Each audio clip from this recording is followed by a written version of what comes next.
My name is Kayla Thompson, 32 years old, working the admin desk at a mid-sized bank in Syracuse, New York. The last week of December 2025 feels heavier than usual. The snow is relentless, the wind slices through my coat, and every streetlight flickers like it's already tired of the holidays. I pull into my apartment parking lot after a long shift badge still clipped to my jacket, fingers numb from the steering wheel. I'm barely inside, kicking off my boots when my phone lights up. The screen reads, "Mom and Dad." I answer. Their voices come through together, overlapping like they rehearsed it. Richard and Susan. My parents don't waste time on "how are you?" Straight to it. New Year's is at our place this year. 50 relatives are coming. Like every year, you know what needs to be done. Upscale. Don't let us lose face. No details, no, please, just the assumption that I'll handle everything: cooking, cleaning, serving, paying for the perfect spread. I stand frozen in the dark living room, breath fogging in the cold air. Years of this exact moment flash through me. I open my mouth, then close it. The words come out quiet, automatic. Of course. They make a satisfied sound and hang up first. I don't move for a long second. The apartment is silent except for the low hum of the heater. I walk to the closet, pull out my old suitcase, the one with the scuffed edges and the zipper I fixed with a paperclip. I start folding clothes. Not a full pack yet, just enough to make it real. This time, I'm not arguing. I'm not explaining. I'm leaving. And when they find the short note I'll leave on their kitchen table, their faces will drain of color, but the real surprise is still waiting ahead. If you've ever swallowed a yes when every part of you screamed no, drop a comment below. What happened when you finally stopped saying it? Share your story. I'm listening. I drop the phone on the coffee table and sink into the couch. The apartment is dead quiet except for the faint rattle of the radiator kicking on. No explosion of anger, no tears, just this heavy, familiar exhaustion that's been building for years. It's not dramatic anymore. It's routine. I stare at the blank wall across from me and let one memory surface, the one that still stings the most. Last New Year's.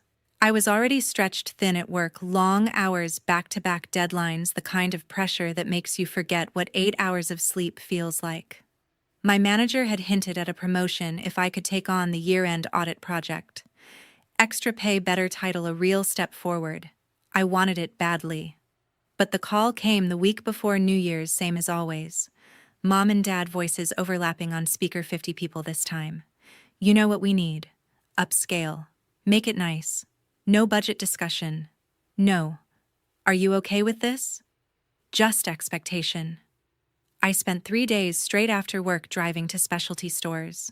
Imported seafood, aged steaks, bottles of wine that cost more than my monthly rent.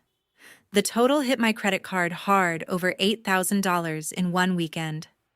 I remember standing at the checkout watching the number climb, telling myself it was temporary. I'd get reimbursed somehow. I always told myself that. By New Year's Eve, I was running on coffee and adrenaline.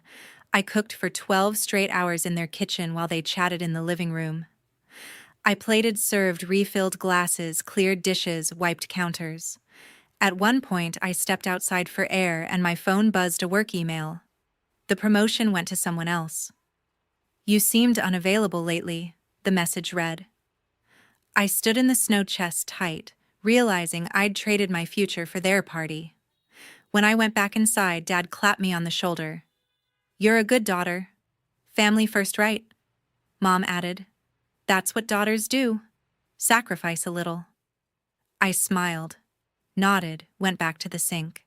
I didn't say a word about the overdraft notice that arrived 2 days later, or the interest charges that ate my next paycheck, or how I had to skip meals to make the minimum payment.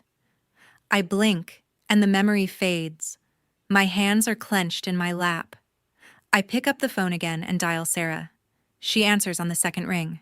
Hey, you okay? I don't bother with small talk. They called. New Year's, 50 people, same script. A long pause, then her voice calm but sharp. And you said, of course. She exhales. Kayla. Are you actually going to do it again? I lean my head back against the cushion. I don't know. I'm tired, Sarah. Not angry tired. Just done. Like if I keep this up, there won't be anything left of me. She doesn't rush to fill the silence. When she speaks, it's slow, deliberate. You've been their bank and their maid for how long? Every holiday, every gathering. You pay, you cook, you clean, you smile. And what do they give back? Guilt trips about family duty? I swallow. They don't see it that way. Of course they don't. Because it works. You've trained them that you'll always step in. But here's the question this year. What happens if you don't? I close my eyes. Chaos. They'll panic. Relatives will talk. Mom will cry. Dad will get quiet and disappointed. And I'll feel like the villain. And if you do, she asks, what happens to you? The room feels smaller. I picture next January another credit card statement. I can't look at another month of scraping by another piece of my life handed over to their image. I disappear a little more. Sarah's voice softens, but not with pity, with clarity. You're not their ATM or their event planner. You're a person. With bills. With a job that's already killing you. With dreams you keep putting on hold. If you keep paying for their perfect holidays, you're choosing their comfort over your survival. I let out a breath I didn't know I was holding. I don't want to be the bad daughter. You're not. You're just finally acting like an adult who has limits. We sit in silence for a moment. The heater clicks off. Outside, snow taps the window like it's trying to get in. I have to think, I say. You do. But don't think too long. They're counting on you to cave. Like always. I thank her and hang up. The apartment is still dark. I don't turn on the light. I just sit there. Suitcase open on the floor, clothes half folded. The memory of last year's overdraft notice sits heavy in my chest, not as shame, but as evidence. Evidence that this isn't generosity. It's erosion. I stand up slowly. My legs feel unsteady, but my mind is clearer than it's been in years. I walk to the kitchen counter, open my laptop, and log into my bank app. The balance stares back at me, lower than it should be even before this holiday hits. I close the tab. No more calculations. No more mental math about what I can afford to lose. I go back to the suitcase and add one more sweater, then another. Each item feels like a small reclaiming. I'm not packing to run away forever, not yet. But I'm packing to prove something to myself, that I can stop the machine before it grinds me down completely. The clock on the wall ticks past midnight. Tomorrow is a work day. But tomorrow is also the day I start moving towards something different. I zip the bag halfway, set it by the door. Then I sit again, phone in hand, staring at the screen. No new messages from Mom or Dad. They don't need to check in. They assume I'm already planning menus, calling caterers, swiping my card. They assume wrong. I set the phone face down. For the first time in years, the silence in the room doesn't feel like loneliness. It feels like space. Space to decide what comes next.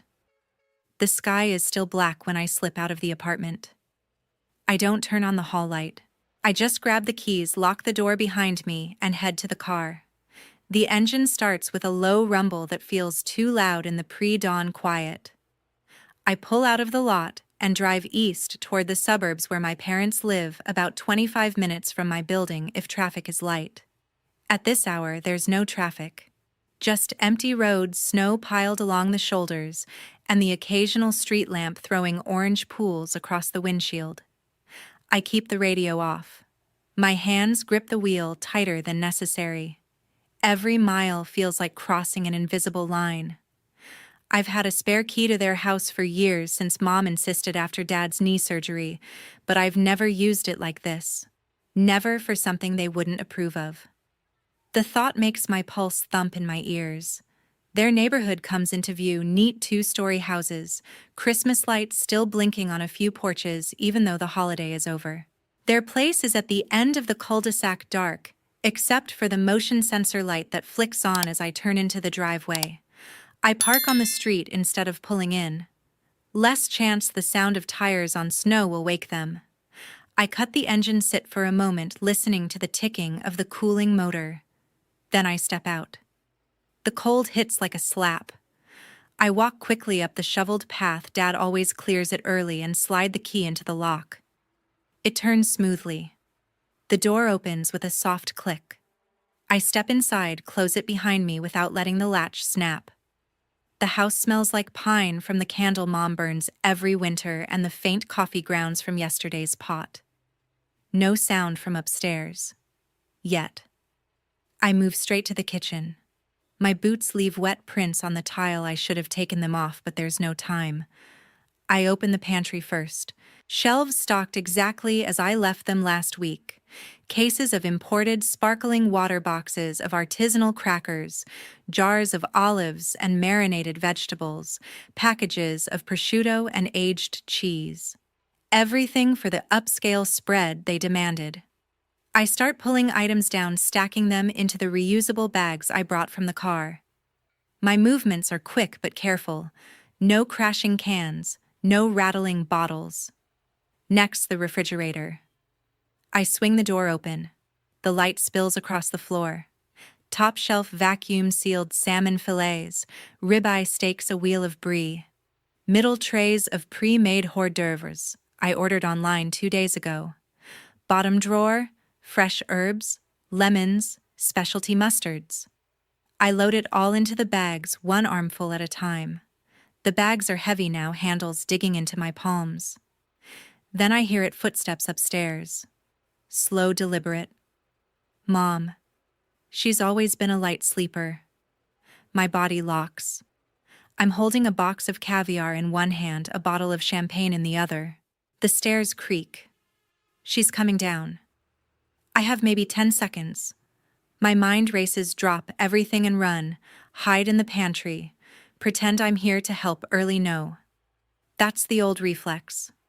I set the items down silently, grab the 2 fullest bags and move toward the back door, the one that leads to the side yard and my car. It's farther than the front but quieter. The back door sticks a little from the cold. I twist the knob hard. It gives. I step outside into the snow bags swinging. The motion light snaps on bright and accusing. I freeze for half a second, heart slamming against my ribs. No alarm. No shout from inside. I keep moving fast but not running. I make it to the car, pop the trunk load, the bags slam it shut. My breath clouds in frantic bursts. I slide behind the wheel, start the engine, and pull away without headlights until I'm out of sight of the house. Only then do I flick them on. My hands shake on the wheel. I did it. I took everything. But the adrenaline is still surging, mixing with a strange, sharp relief. I don't go home. I drive to the parking lot of a 24-hour diner on the edge of town, pull into the farthest spot, and kill the engine. My phone is in my lap. I open the contacts, scroll to the catering service I booked last month, the one that promised elegant New Year's platters for $50. I hit call. It's early, but they have a 24/7 line for changes. A woman answers, sleepy but professional. Hi, this is Kayla Thompson. I need to cancel the order for the 31st. Yes, all of it. No, there's no reschedule. Just cancel. Thank you. I hang up before she can ask why. My thumb hovers over the cleaning service next the crew I've paid twice a month for 3 years because Mom complained the house was too much for her alone. I call. Same routine. Cancel effective immediately. No explanation needed. Each cancellation feels like cutting a string. Not clean, not painless. There's a tug of resistance, but the line snaps. I lean my forehead against the steering wheel. The dashboard clock glows 5:47 a.m. The sky is starting to lighten at the edges, gray turning to pale blue. I've crossed the point of no return. They'll wake up soon. They'll see the empty shelves, the bare refrigerator, the note I left on the kitchen island before I walked out the back door, a single sheet of printer paper folded once with 6 words in my handwriting. I don't reread it in my mind. I don't need to. I know what it says. I shift the car into drive and head toward the highway. Not home. Not yet. Somewhere else. Somewhere I can breathe. I turn off the highway at the first exit after the diner lot. The road narrows into a two-lane that hugs the eastern shore of Oneida Lake, then curves south toward the Finger Lakes. The cabin I booked is near Skaneateles, about 45 minutes from my parents' house if you drive steady. I've never stayed there before. It was just a listing I found months ago when I was daydreaming about a weekend alone. Now it's where I'm going. The snow is heavier here, fat flakes sticking to the windshield wipers. I keep the speed down, hands steady on the wheel. My mind is quiet for the first time in hours, not empty, just focused. I don't replay the kitchen scene. I don't wonder what they'll say when they wake up. I just drive. The turnoff comes sooner than expected. A gravel road branches left, marked by a small wooden sign half buried in Snow Lakeview Cabin Rentals. I follow it, tires crunching over fresh powder. The path winds through pines for half a mile before opening to a small clearing. The cabin is dark, single-story, cedar-sided with a wide porch facing the frozen lake. I park beside the only other car in the lot, a beat-up pickup that belongs to the caretaker probably. I kill the engine and sit for a minute. The silence outside is absolute except for the soft patter of snow on the roof. I grab the suitcase from the back seat, sling it over my shoulder, and carry the two heaviest bags from the trunk. The key is in a lockbox by the door code sent by email last week. I punch it in the box, clicks open. Inside the cabin, it's cold but clean open. Living area, stone fireplace, kitchenette, one bedroom in the back. I drop the bags on the counter, unzip the suitcase on the couch, and start unpacking. Not everything, just enough to make the place feel occupied. A sweater over the chair, toiletries in the bathroom, charger plugged in by the bed. Small acts. Proof I'm here. I light the fireplace with the logs already stacked beside it. The kindling catches quickly. Flames lick upward, throwing warm light across the room. I sit on the rug in front of the hearth, knees drawn up, watching the fire. No phone notifications. I left it on silent in the car. I don't check it. Not yet. The drive gave me time to think about the note. 6 words. No greeting, no signature, no "I'm sorry" or "I love you" or "we'll talk later." Just the truth, plain and final. I wrote it on the kitchen island while the back door was still open behind me, wind blowing snow across the threshold. I folded it once, set it where they couldn't miss it, right next to the spot where Mom always puts her coffee mug. I didn't hesitate. I didn't reread. I just walked out. Now in front of the fire, the weight of that choice settles differently. Not regret, not triumph. Something quieter. Like closing a door I didn't know could be closed. I've spent so many years leaving pieces of myself in their house, time, money, energy, that I forgot what it felt like to take something back. Today, I took everything back. The food. The money I would have spent. The labor. The assumption that I would always be there. I stand up and walk to the window. The lake is a flat white expanse under the falling snow. No boats, no lights on the far shore. Just stillness. I press my palm to the cold glass. The chill seeps through, grounding me. I'm not running away forever. I'm stepping aside, letting the machine they built run without me inside it. I turn back to the room. The fire is steady now, popping softly. I make tea from the kettle on the stove, plain black, no sugar. I carry the mug to the couch and sit again. The suitcase is still half open beside me. I don't zip it shut. There's no need. I'm not leaving this place tomorrow. I booked it for a week. Maybe longer. I haven't decided. Outside, the snow keeps falling. Inside, the fire keeps burning. I sip the tea slowly. For the first time in years, the quiet doesn't feel like something to fill. It feels like something to keep. I set the mug down and lean back. My eyes close. Not from tiredness, exactly from release. The kind that comes when you finally stop carrying what was never yours to hold. The first cars pull into the driveway around mid-morning. I'm not there to see it, but Jake texts me later with a photo. 3 SUVs lined up, crookedly, suitcases already stacked on the porch. A couple of kids running circles in the snow. No one knocks politely. They walk right in. The door was never locked after I left. The house greets them with silence. No scent of roasting meat. No clatter of dishes. No holiday playlist humming from the speakers. Just cold air and the faint echo of their own footsteps. Aunt Linda arrives next.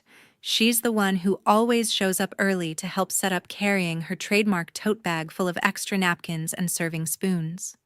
She steps inside, stops in the foyer, and looks around. The living room is bare. No garland on the mantel, no candles lit. No charcuterie board waiting on the coffee table. She walks to the kitchen. The counters are empty. The refrigerator door hangs slightly ajar from when I left it. She opens it fully. Nothing. Not a single yogurt cup, not a leftover container, not even the basics Mom usually keeps stocked. She closes the door slowly. Then she turns to the family trickling in behind her. Where's Kayla? No one answers right away. Cousins shuffle coats onto the banister. Kids ask for juice. Adults exchange glances. Mom and Dad finally come down the stairs. Mom in her usual holiday sweater, Dad in slacks and a button-down. They stop at the bottom step. Mom's face goes pale. Dad's jaw tightens. Linda doesn't raise her voice. She just asks, calm and direct. Who paid for all of this in past years? The wine, the food, the catering trays. Who booked the cleaning crew? Dad clears his throat. Everyone pitches in. It works out. Linda tilts her head. Pitches in how I've never seen a Venmo from anyone. I've never seen anyone hand over cash. So who's been covering it? The room goes still. A cousin in the back. Mark, I think, mutters something about family stuff and trails off. Mom opens her mouth, closes it. Dad shifts his weight. We all contribute in our own way. Linda doesn't let it drop. One person contributing in their own way doesn't fill a house for 50. One person doesn't buy $8,000 worth of groceries and liquor. One person doesn't pay for professional cleaners twice a month so the place looks magazine ready. So who was it? Silence stretches. Someone coughs. A kid asks again for juice.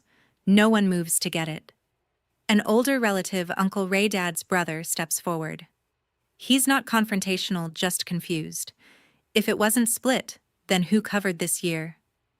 The food's not here. The drinks aren't here. What are we supposed to do? Dad looks at the floor. We'll figure it out. Ray raises an eyebrow. Figure it out with what? There's nothing in the fridge. Nothing on the shelves.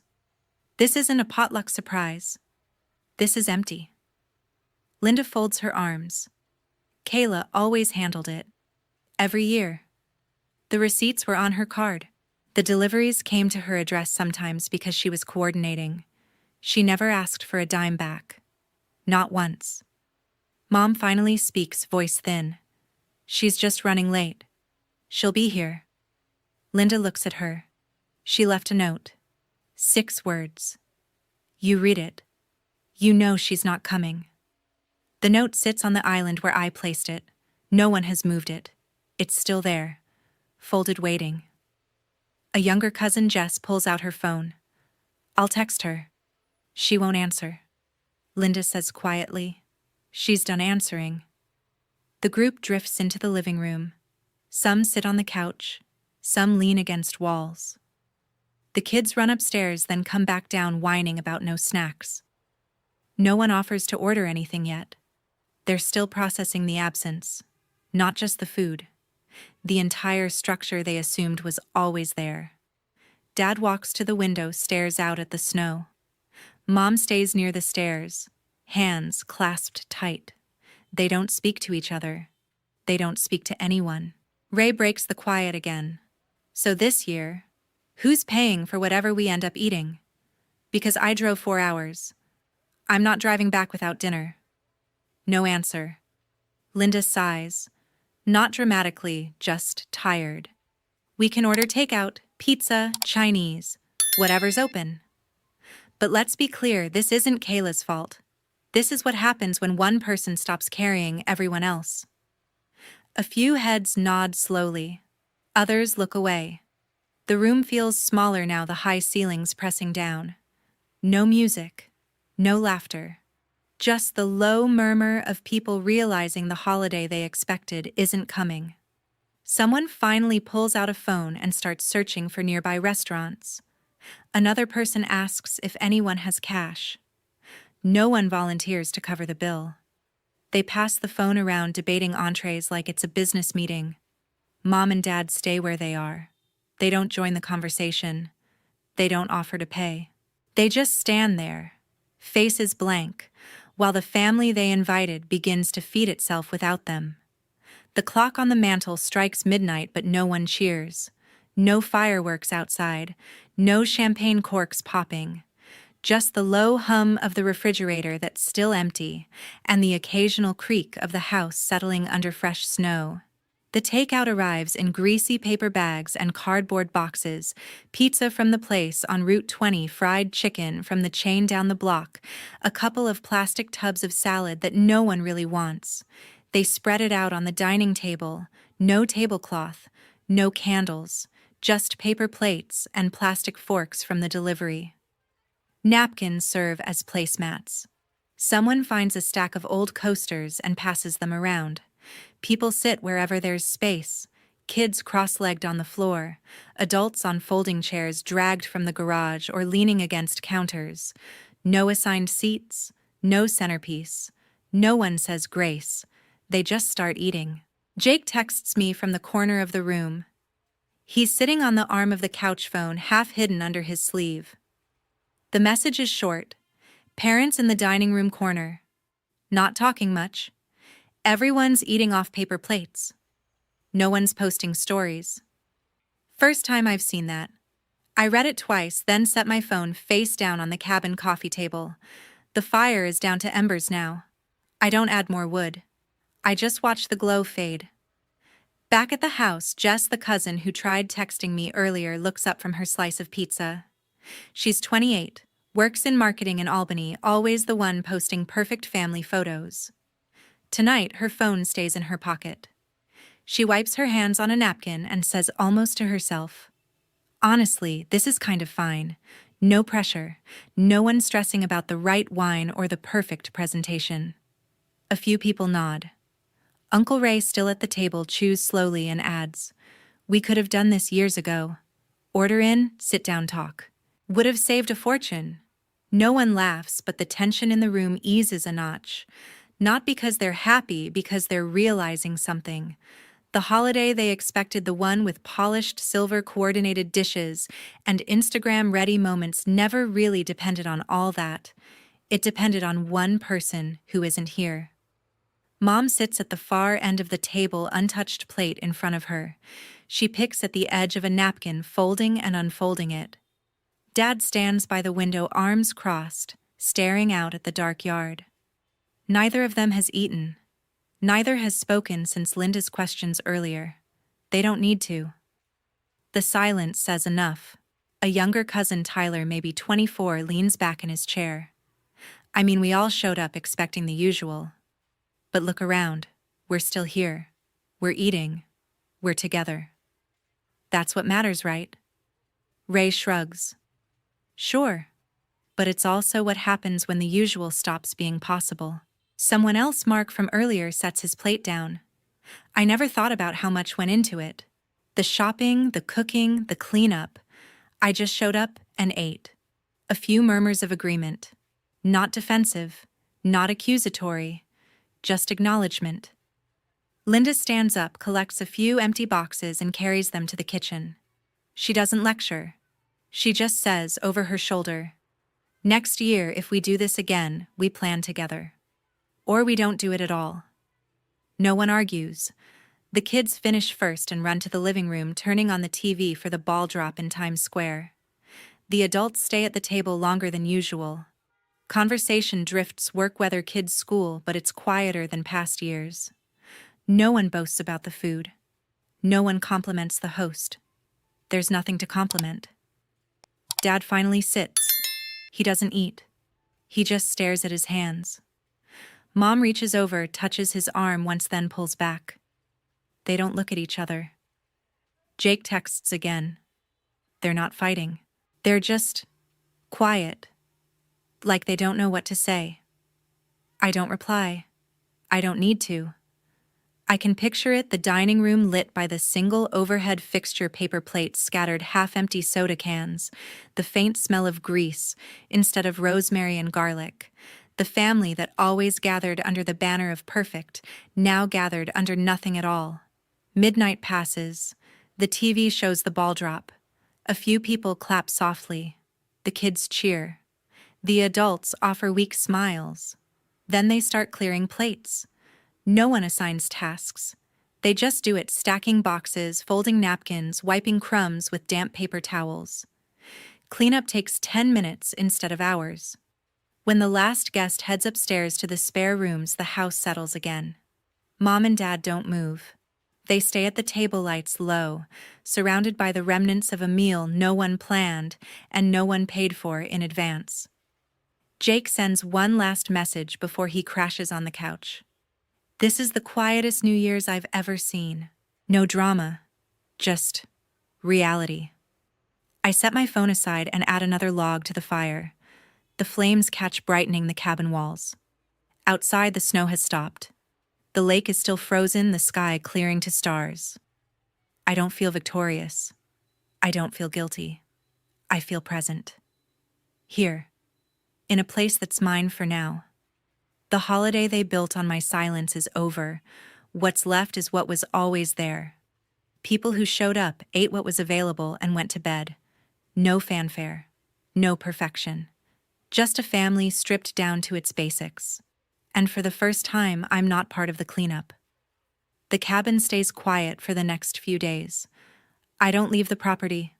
I walk the short path to the frozen lake edge, sit on the porch with a blanket, watch the sun move across the ice. No calls. No texts I answer. The phone stays on do not disturb, except for one contact, Aunt Linda. She's the only one I haven't blocked. Her call comes on the third morning after New Year's. I see her name on the screen and answer without hesitation. Kayla, hi, Aunt Linda. She doesn't waste time on pleasantries. Her voice is steady, matter of fact, the way she always speaks when she's delivering news she knows will land hard. Everyone's gone now. House is empty again. I stayed an extra day to help your mom put things away. I don't interrupt. I just listen. They haven't said much since the night of the 30th.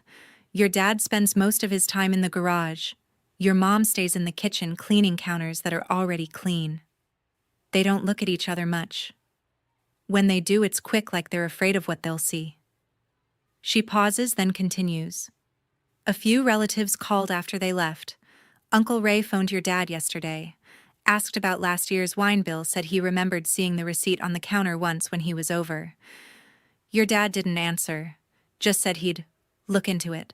Gee, Ray didn't push, but he told me later he's not sending a check for anything until someone explains.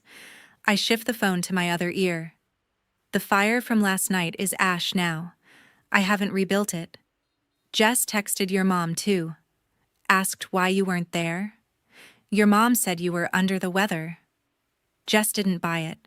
She replied that she'd seen the note. Your mom didn't respond after that. Linda's tone stays even. No one's yelling. No big scenes. But the questions keep coming. Quiet ones, texts, calls. Who handled the costs? Why was it always one person? What happens next year? Your parents don't have answers they can say out loud. They've never had to. I stare at the window. The lake looks different in daylight. Less still, more cracked where the sun hits. They're not blaming you, she says.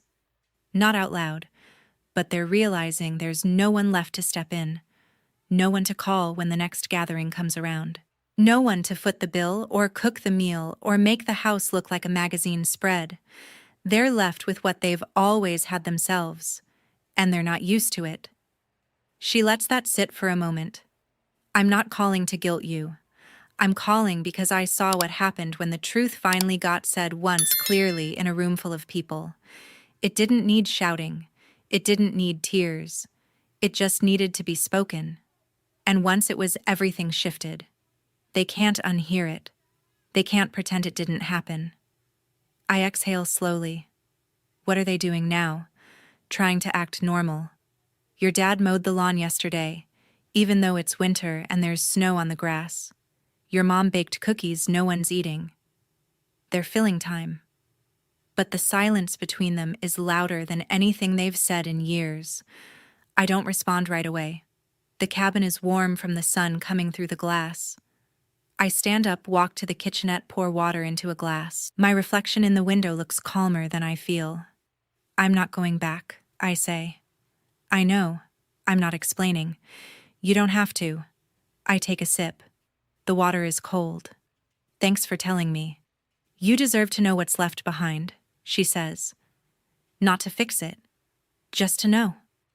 We hang up. I set the glass down. The phone stays silent after that. No follow-up texts from mom or dad. No more questions from cousins. Just quiet.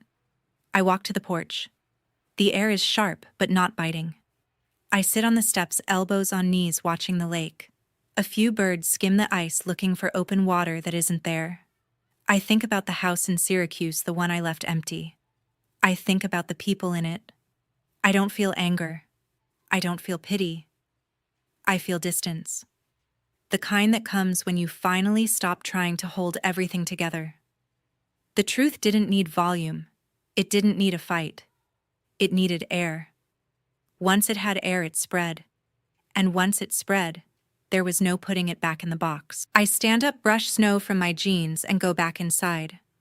The cabin is still mine for now. The days ahead are still open. I don't know what comes next. But I know what doesn't: the old role, the old weight, the old assumption that I'll always be the one who makes it work. Outside, the sun climbs higher. The ice glints. I close the door behind me. Weeks pass at the cabin. The snow melts in patches, then refreezes at night. I extend the stay twice. The owner doesn't ask why. He just sends a new code for the lockbox. I walk the lake trail every morning, breath fogging in the crisp air, boots crunching over half-frozen mud. No one knows where I am. No one has my new number. I changed it the day after Aunt Linda's call, simple, clean, no forwarding. The old phone sits in a drawer, powered off. The old email address forwards nothing. I don't check social media. I don't look up family group chats. I don't wonder what they're saying. I know enough from the silence. The silence is the answer. One afternoon, I sit at the small desk by the window and open my laptop. The cursor blinks on a blank email. I type the subject line, final. The body is short. To Mom and Dad, I choose to leave. No need for reply. From now on, no contact. Kayla. I read it once. No additions, no softening, no explanation they already know. I hit send. The email leaves my outbox. I log out of the account, delete the app from my phone, block the old address on every platform I use. Then I close the laptop. They have no way to reach me. No phone number. No email. No address forward. In the United States, an adult child has the legal right to go no contact, full stop. No court order needed. No justification required. They can't force communication. They can't demand access. They can only live with the absence they helped create. I don't feel cold when I think about it. I feel clear. The consequences unfold without me there to watch. They pay for their own groceries now. No more specialty orders on my card. No more catering trays arriving at their door. When the next family birthday comes, they host small, immediate family only, or they don't host at all. Relatives stop asking. The invitations dwindle. The group texts quiet down. The image they cultivated, the generous hosts, the perfect gatherings, fades, not because anyone shouted, because no one stepped in to maintain it. Their credit card statements arrive without my payments to cushion them. Their weekends stretch empty without my prep work. Their conversations with relatives carry an unspoken question that never gets answered. They live with the gap. The gap grows. I don't hear about it directly. Aunt Linda doesn't call again. Jake doesn't text. The family grapevine goes silent toward me. That's how it works when you remove yourself from the circuit. The stories stop reaching you. The guilt stops arriving. What's left is your own life. I returned to Syracuse in late February. Not to their house. To my apartment. I walk the same streets, shop at the same stores, work the same job, but everything feels lighter. The promotion I missed last year opens again. This time I take it. I negotiate better hours. I save money. I breathe easier. The freedom isn't loud. It's steady. Bills paid on time. No overdraft alerts. No secret purchases for someone else's party. No exhaustion from cooking for 50 while they sit and talk. I cook for myself. I eat when I'm hungry. I sleep when I'm tired.